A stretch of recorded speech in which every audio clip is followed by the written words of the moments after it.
Hello again, Chem 20s. Welcome back. Today we're looking at the next step. This is page 5, by the way, of our solutions booklet. So if you're not already there, flip to page 5 and we'll get going with this. So this is all about the process of solvation. I'm just going to add a little tiny bit to that. Solvation, realistically, that's just a fancy word for dissolving. So when I say solvation, I really mean the process of dissolving.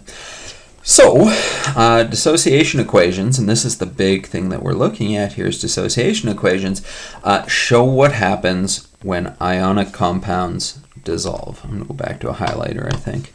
So dissociation equation shows what happens when ionic compounds dissolve. Dissociation is the separation of those ions as they dissolve in water. Perfect. So how did that move there? So our next little piece that we want to look at here, and this is actually really straightforward. So ionic compounds, or ionic solutes, they make up positives and negatives, cations and ions. At room temperature, they are all solid. They all form electrolytic solutions. If you remember from last lesson, electrolytic solution just means they conduct electricity.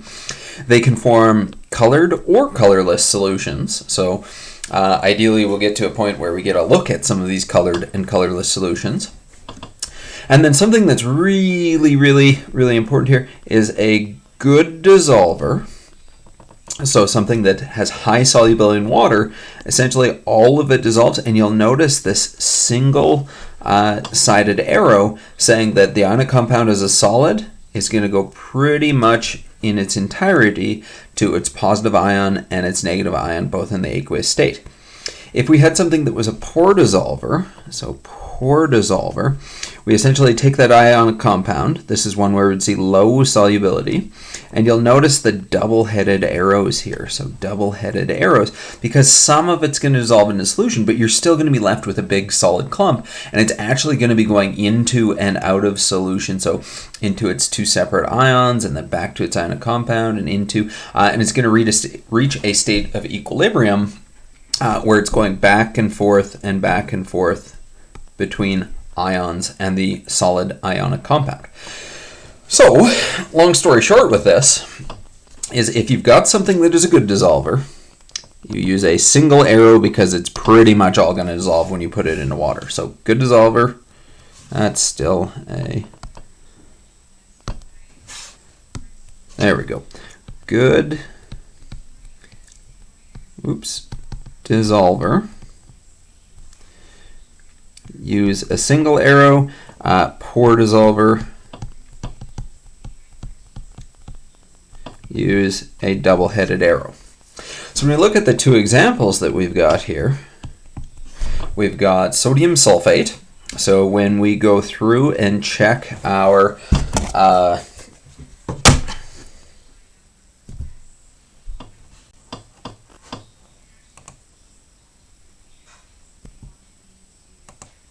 sorry about that. I thought I had the periodic table open. But anyways, when we go and we check our periodic table, remember this is page 6 on our periodic table, we're looking for sodium sulfate. So we scroll across the top, not sulfate. No, sorry, yeah, sulfate. We scroll across the top until we see that sulfate. Perfect, and then we scroll downwards until we find sodium. In this particular case, because sodium is not one of these things down below, sodium must fall undermost, which means that it is very soluble. So we go back to here, and essentially what we look at is we write the equation that's showing that it's going to break apart into its ions. So I've got two sodiums. We're going to use the coefficient in front to represent two individual sodium ions. We're going to be very specific that it's forming aqueous sodium ions. Plus, when I look back at my formula over here, I've got one sulfate. We're going to leave that sulfate, that polyatomic ion, together as one thing. So 1 SO4. Sulfate has a charge of 2 negative, and it's going to be aqueous. Again, you'll notice the single-headed arrow that we drew for this because this is high solubility, it's a good dissolver, and we use that same-headed arrow. When we check out the other one, the other one's going to be a little bit different here.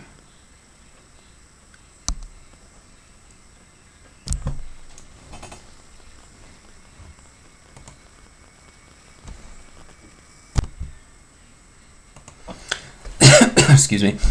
It's going to be a little bit different here because when I look at, let's see, that would be lead 2 chloride. I go back to the table over here. We've got a little bit of a mess. Let's clean that up a tiny little bit, or at least attempt to. So lead 2 chloride. So I look at chloride right here. I come down and I find lead 2. So scroll down. It's not in most. It's actually here. It's only slightly soluble, so part of it's going to dissolve, but a good chunk of that is just going to stay as a solid clump. So some of it's going to dissolve. This is really bugging me here today. Some of it's going to dissolve. So we have the arrow going that way, but some of it's going to stay as a solid. Actually, probably a good chunk of it's going to stay as a solid. Then we'll have Pb2 plus aqueous plus Cl negative, but we have 2 of them, so we'll use the coefficient 2. Just like balancing chemical equations, that's 2 chlorides overall, and we'll say that it is aqueous. Perfect. So again, long story short, one more time, good dissolvers, we write an equation that say the ions that it breaks up into, it has to be a balanced equation to show that, and good dissolvers we use a single-sided arrow. For things that don't dissolve too well or with low solubility, we use a double-sided arrow, and we still show that chemical equation, how it breaks up. Nice, so that's not so bad. You'll have some practice with that soon enough. If we scroll down to the next section, our molecular compounds and how they dissolve, it is no longer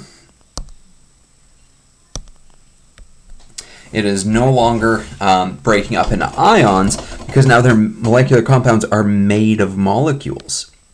So those molecules, again, could be solid, liquids, gas.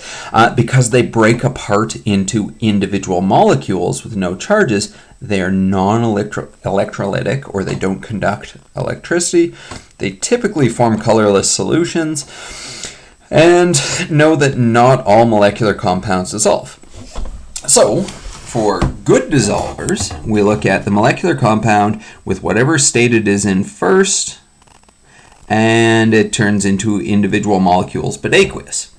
If it's a poor dissolver, we start with that molecular compound again, but we use the double-headed arrow, and it turns into molecular compounds in the aqueous solution. But again, a lot of it is staying as the solid, liquid, or gas.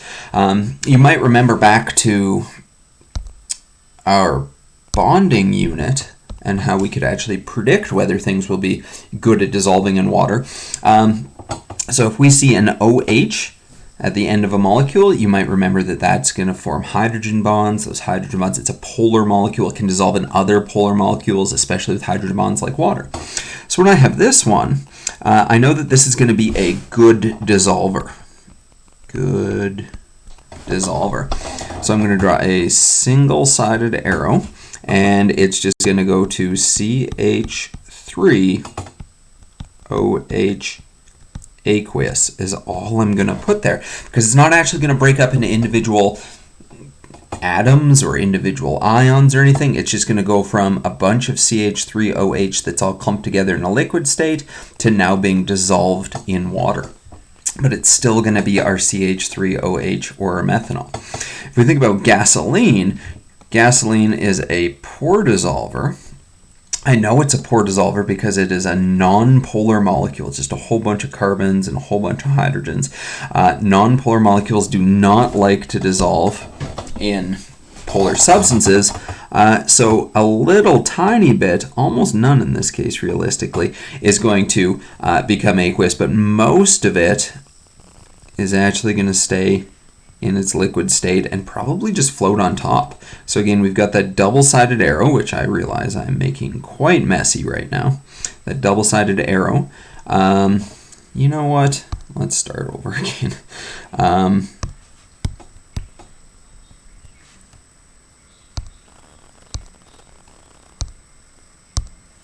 double-sided arrow, knowing that most of it's going to stay in its liquid state. So it's going to be C8H18 aqueous, but really not much. Really not much.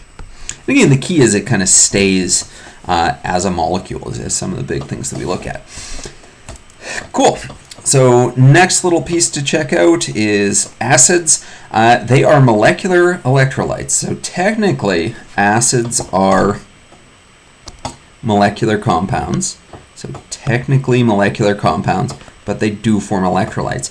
So acids, and this is a very kind of old school, we'll learn a different way when we get into chapter 6 to think about this. We're going to say that they ionize to form hydrogen ions and a balancing species. So hydrogen ions, that is, let's go to here. Hydrogen ions are H+, and then a balancing species is some kind of anion. So they are, again, molecular compounds, which are electrolytes. There are 6, that is all, 6 strong acids that ionize 100% that we need to know about. They're on page 8 of our data booklet. And when we have a strong acid, if it ionizes 100%, what that means is when we put it in water, all 100% of it turns into hydrogen ions and whatever the balancing anion is. So we use that single-sided arrow. Every other acid that we look at actually ionizes less than 50%. It's considered, or they're considered, weak acids, and so we use that double arrow again. So anything that dissolves really, really, really well, we use a single arrow, and anything that doesn't dissolve so well, we use a double-sided arrow. So, as we go through, when ionizing, and this is something that we'll look at a lot more in the coming days here, when ionizing, acids only lose 1 hydrogen for each reaction that they go through with water, even if they have more than 1. And we'll talk about that when we get into, it's called Arrhenius versus modified Arrhenius views of how acids actually work. So let's just check out a couple quick things here. So this is page 6 of our data booklet. If I wanted to see those strong acids, again, we'd flip to page 8 of our data booklet. It's written a little bit sideways, but we can kind of see here. So strong acids are anything above the gray, and weak acids are anything below. So strong above, weak anything below, and it's realistically as difficult as that. So strong above, weak below. So if I was trying to figure out HCl, and it looks like I am missing a close bracket there. If I was trying to figure out HCl and trying to figure out if that's a strong or a weak acid, I'd just go through and I'd say, oh, okay, well, HCl, oh yeah, it's above the line. So that must be a strong acid, and strong acids we know are going to ionize 100%. So it's a single arrow. I'm going to have H+, and in this case the balancing entity is Cl negative. And if I look at my original form, there's 1 H+ for every 1 Cl negative. So those ones are balanced, AQ. We will not be lazy, and we will put the states, as messy as they are, AQ and AQ. And that's all we really need. For my weak acid, again, if I wanted to see that this is a weak acid, I'd just go to the chart, and I'd go through and I'd search. Oh, there it is right there, H2SO3. So that's sulfurous acid, and it is indeed below the line. So weak acid, and again, in this case, because it's a weak acid, it's not going to go all 100% in this direction. Towards the ions, part of it's going to stay as the liquid, so we're going to ionize this to be H+, and there's that little key about only doing 1 hydrogen, plus Cl negative. Oh, no, that's back to the original thing.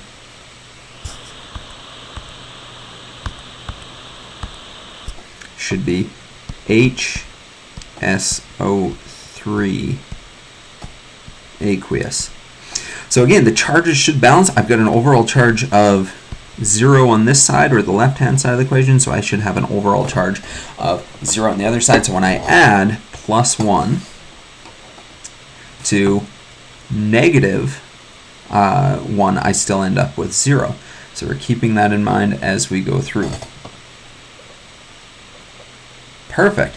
So the only other thing that you've really got left to look at for today is, well, keep in mind, maybe make some notes with this. We've looked at those big ideas over and over and over and over again. So ionic compounds dissociate into their ions. Molecular compounds, I don't know if we wrote it out, but they separate into individual molecules.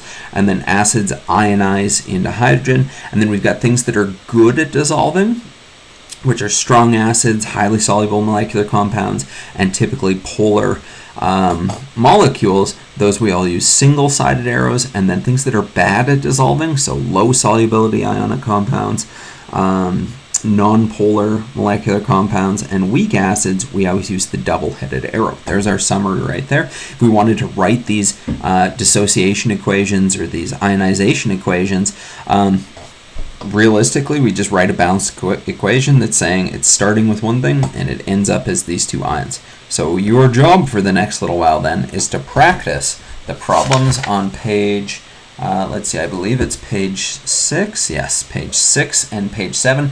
There is an awful lot of practice for these ones, an awful lot of practice.